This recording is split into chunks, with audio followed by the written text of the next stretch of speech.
వాసు లేచావా? ఎవరు నన్ను ఎవరు తీసుకొచ్చారు? ఎందుకు తీసుకొచ్చారు? ఒరేయ్, తాగి రోడ్డు పక్కన పడుంటే చూడలేక చూసి వదిలేయలేక మీ అన్నయ్య ఇక్కడికి తీసుకొచ్చాడ్రా.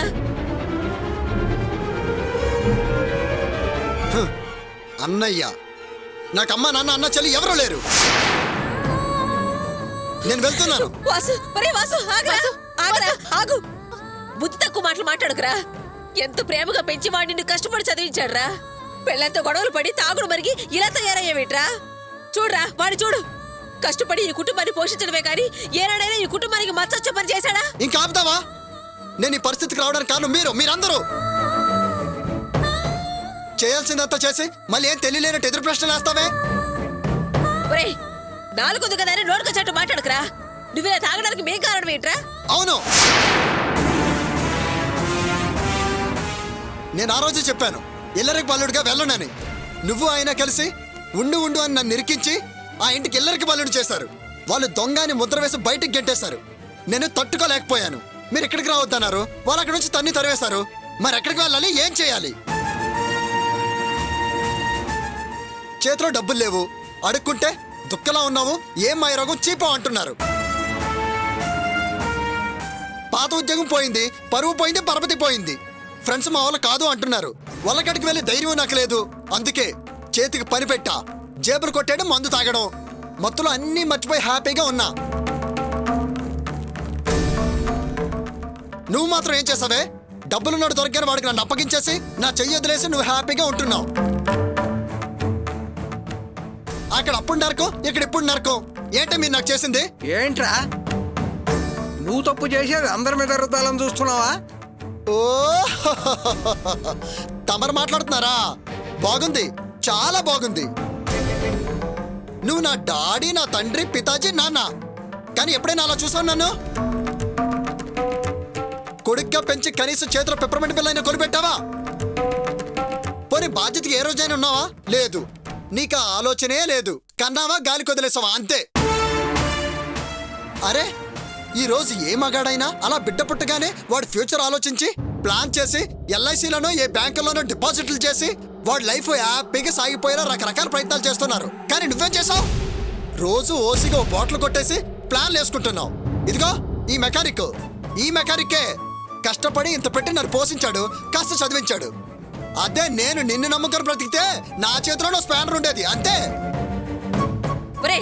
ఏంట్రా మేమేదో నీకు చేయలేదు అంటున్నావు? వీడికి మాత్రం మేమేం చేసావురా? వాడి బతుకుతూ మనల్ని కూడా బతికిస్తున్నాడు. వాడికి మేమేమన్నా సాయం చేసావా? కష్టపడ్డాడు, పైకొచ్చాడు. ఊరికే కథలు చెప్పుకో. ఈయనే కాదు, ఎవరు ఒంటరిగా కష్టపడకుండా పైకి రారు. ఎవరో ఒకరి సాయం కంపల్సరిగా కావాల్సిందే. ఈయన గారు అంతే. ఈయన గారికి మాత్రం ఆ రంగరాజు గారు షెడ్ పెట్టి సహాయం చేస్తేనే అంతో ఇంతో సంపాదించుకుంటున్నారు. అసలు ఆ రంగరాజు ఎవరో పరాయి మనిషి. ఆయనకి ఈయనకి ఏం సంబంధం? ఏ సంబంధం లేని ఆయనే ఈయనకి సహాయం చేసినప్పుడు నేను ఆయనకి తోడబుట్టిన తమ్ముణ్ణి. నాకు ఈయన సహాయం చేయకూడదా? ఎందుకు చేయలేదు? మంచివాడు, మంచి మనసు, మంచి గుణం అంటారుగా, చెయ్యొచ్చుగా.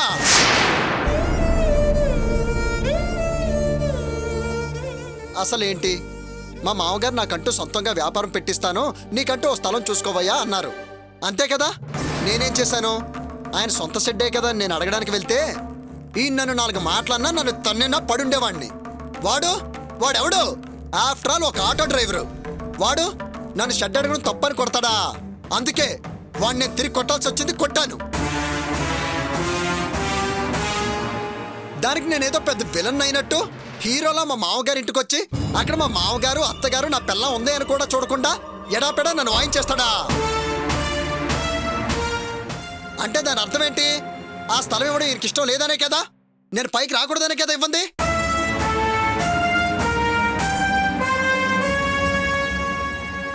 నీలో నిలువెల్ల స్వార్థం నిండుంది.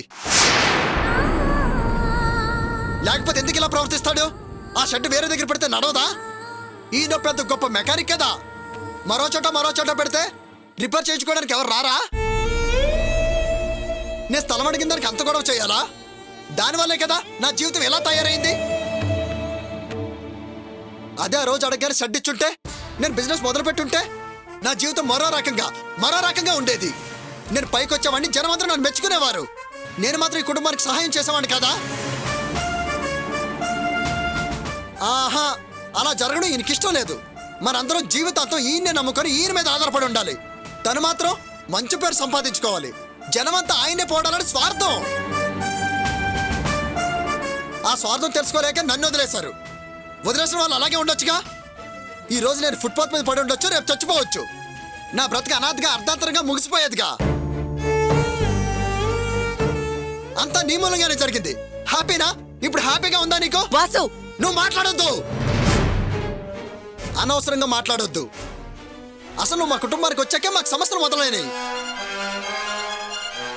అంతకుముందు మేమే అడగకుండానే మా కోసం అన్నీ చేసేవాడు. ఈ రోజు నోరు తెరిచి అడిగినా ఇవ్వలేని పరిస్థితికి నువ్వు మార్చేశావు. నువ్వు మా కుటుంబాన్ని నాశనం చేయడానికి దాపరించావు. మీ వదిన అలా మాట్లాడుతున్నావు? కళ్ళు నెత్తికెక్కాయరా నీకు? ఎవరు ఏంటన్న విషయం కూడా మర్చిపోయావా? ఏం మాట్లాడుతున్నావురా? నువ్వు? అమ్మా, వాడిని కొట్టద్దు.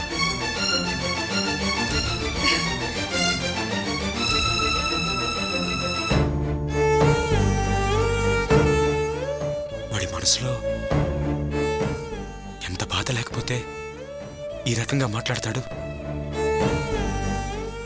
ఒక విధంగా వాడిలా మాట్లాడడానికి కారణం నేనే. వాడి భవిష్యత్తు కోసం నేనేం చేయలేదన్నదే వాడి బాధ అయితే దానికోసం నేనేం చేయడానికైనా సిద్ధమే.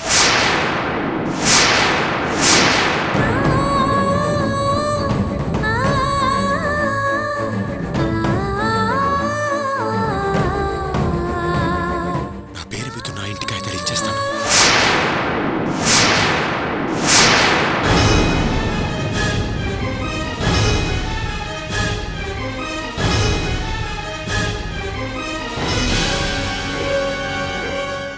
నీ ఇష్టం వచ్చిన వ్యాపారం చేసుకోరా.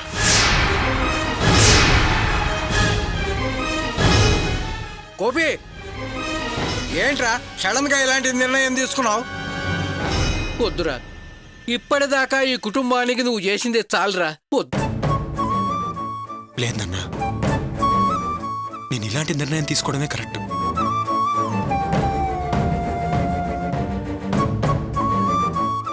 లేకపోతే ఇది నా కుటుంబం అనుకుని ఈ కుటుంబం కోసం కష్టపడుతున్న దానికి ఓ అర్థమే లేకుండా పోతుంది.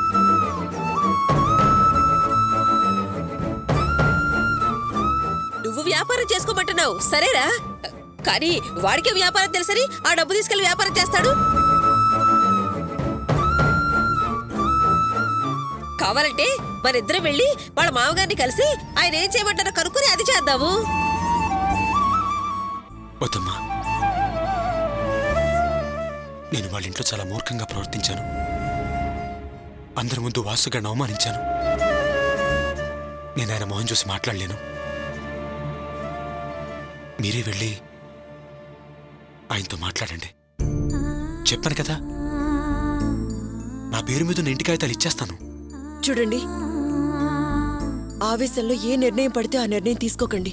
కాస్త ఆలోచించి జాగ్రత్తగా నిర్ణయం తీసుకోండి. లేదర్చన, నేను ఈ నిర్ణయాన్ని ఆవేశపడేం తీసుకోవట్లేదు. బాగా ఆలోచించే తీసుకున్నాను.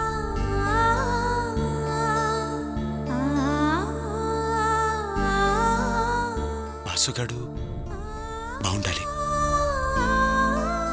నాకు కావాల్సిందదే.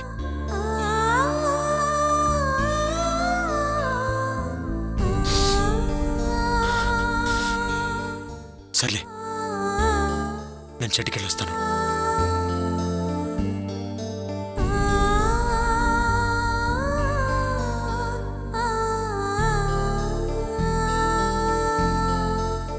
చూడరా, చూడు, వాడి మనసు ఇప్పటికైనా అర్థం చేసుకోరా. నువ్వు బాగుపడాలని వాడి పేరు మీద ఉన్న ఈ ఇంటిని నీకిస్తానంటున్నాడు. అదిరా వాడి మంచితనం. ఆహా, ఆయన గారు ఆ మాట ఊరికే అనలేదు.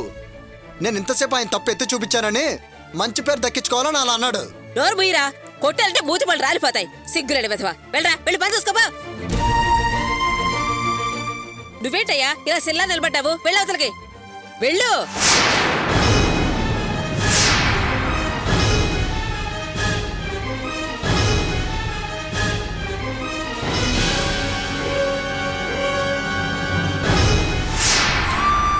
ఏంటన్నా మీరనేది? గోపీబాబు గారిని పెళ్లికి పిలిస్తే మల్స్ బాబు గారు పెళ్లికి రానన్నారా? అవునరా వినోద్, ఇప్పుడు ఏం చేయాలో అర్థం కావటం లేదు. అంతా కన్ఫ్యూజన్గా ఉందిరా. నాకైతే అర్చన వాళ్ళని పెళ్లికి పిలవకపోవడమే మంచిదనిపిస్తోంది. ఏంటమ్మా నువ్వనేది? నీకింక గోపీబాబు గారి మీద పాత కోపం పోలేదా? ప్రియ గురించి తప్పుగా అన్నారని ఆయన ఇంటి దాకా వెళ్లి దుమ్మెత్తి పోసావు కదా, ఇంకా అదే విషయం మనసులో పెట్టుకున్నావా? అయినా ఆయన చెప్పింది నిజమే కదమ్మా, ఇప్పుడు అది బయటపడింది కదా. అలాంటప్పుడు ఆయన చేసిన తప్పేంటి? నేను ఆ విషయం గురించి అండర్లేదురా, కావ్య జీవితం గురించి ఆలోచించి అంటున్నాను. ఇప్పటికే అర్చనతో మన సంబంధాలు తెగిపోయాయి, రాకపోకలు లేవు, పలకరింపులు లేకుండా అయిపోయాయి. కనీసం కావ్యతో అయినా మన బంధుత్వం ఉండాలని అలా అంటున్నానురా.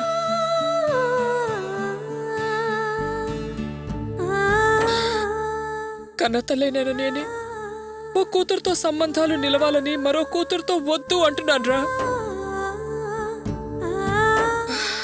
అలా అంత కఠినంగా నేను గుండె రాయి చేసుకుని అనాల్సి వస్తుందో ఒక్కసారి ఆలోచించరా. అవునండి, అత్తయ్య అన్నమాట నిజమే. అర్చన బంధుత్వానికి ఆరాటపడితే కావ్య బంధుత్వం దూరం అయిపోతుంది. ఆ మల్స్ సంగతి మనందరికీ తెలిసిన విషయమే కదా. అతను మాట అంటే మాటే, మరీ పట్టుదల మనిషి. ఏదో మెల్లిమెల్లిగా సమస్యలన్నీ దూరం అవుతున్నాయి. ఈ టైంలో మళ్ళీ కొత్త సమస్య తెచ్చిపెట్టుకోవడం ఎందుకు? ఇప్పుడెలా మనం అర్చనతో ఉంటున్నామో అలాగే కంటిన్యూ అయిపోతే మంచిది. ఏమంటారు? నాన్న మీరేమంటారు? మీ నిర్ణయం ఏంటో చెప్పండి. నేను నిర్ణయం తీసుకునే స్టేజ్లో ఉంటే అంతా కన్ఫ్యూజన్గా ఉందని ఎందుకంటానరా? మనం చెప్పకపోయినా, పెళ్లికి పిలవకపోయినా ఈ విషయం వాళ్ళకి తెలియకుండా ఉండదు. మనలో మనకెన్ని గొడవలున్నా చెల్లెలు పెళ్లి చేస్తూ అమ్మా నాన్న కనీసం మాట వరుసకైనా మాకు చెప్పలేదే అని అర్చన బాధపడుతుందిరా. ఎన్ని గొడవలున్నా, ఎన్ని మాటలనుకున్నా అతను మన ఇంటి పెద్దలుడు, అది మన పెద్ద కూతురు. వాళ్ళని పిలవకపోతే ఏం బాగుంటుందిరా? అది మనల్ని నిలదీసి అడగడానికి అవకాశం ఇచ్చిన వాళ్ళం అవుతాంరా. నాకు కూడా ఏమి తోచడం లేదురా. ఎంత ఆలోచించినా మరో దారి కనిపించడం లేదు మావయ్య. ఒకవేళ మనం అర్చనను పిలవడానికి వెళ్ళినా తను పాత కోపం మనసులో పెట్టుకుని మనల్ని కడిగి పారేస్తుంది. మీరు పిలిచినా మేం పెళ్లికి రాము అని మొహం మీదే చెప్పుతో కొట్టినట్టు మాట్లాడుతుంది. వాడు రాకపోవడం అటుంచి ఈ విషయం మనసుకి తెలిసిందే అనుకో, నేనొద్దన్నా మీరెళ్ళి పిలుస్తారా అని ఇతను అలుగుతాడు. ఈ బంధుత్వానికి గండి పడుతుంది. అప్పుడు మనం రెండు విధాలుగా చెడిన వాళ్ళం అవుతాం మావయ్య. అందుకే ఇప్పుడున్న కావ్య బంధుత్వాన్ని నిలుపుకోవడం మంచిదనిపిస్తోంది. అంటే జీవితాంతం అర్చనతో మన బంధుత్వం తెగదంపులు చేసుకోవాల్సిందేనంటావా? మరేం చేద్దామండి? యువతల కావ్య వాళ్ళైనా అంత ఖచ్చితంగా చెప్పారు కదా.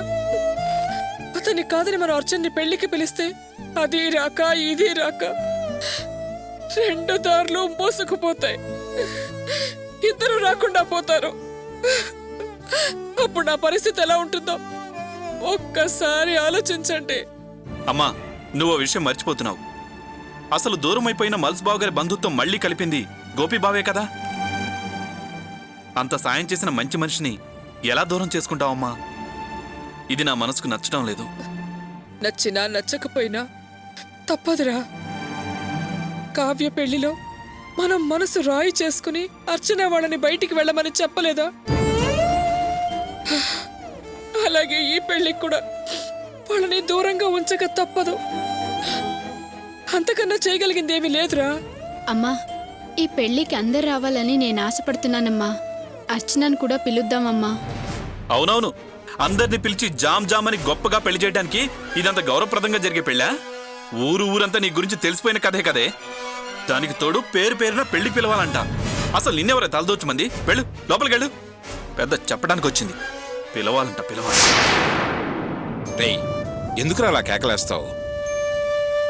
అదేదో తెలిసి తెలియనితనంతో తప్పు చేస్తే మాటి మాటికి దాని మీద ఒంటికాల మీద లేస్తావు ఎందుకు? తన పెళ్లికి ఎవరిని పిలవాలో చెప్పే అధికారం కూడా లేదా? నాన్న ఊరికే దీన్ని సమర్థించకండి. దీన్ని చూస్తేనే గొంతు నిలివి చంపేయాలనిపిస్తోంది. సర్లేండి, ఇంతకు మీరు ఫైనల్గా ఏమంటారు? గోపీబాను పెళ్లికి పిలుద్దామా వద్దా? నాకైతే పిలవకపోవడమే మంచిదనిపిస్తోంది. అవునరా, నాకు అదే మంచిదనిపిస్తోంది. సరే కానివ్వండి, మీరందరూ ఎలాగైతే నేను అలాగే.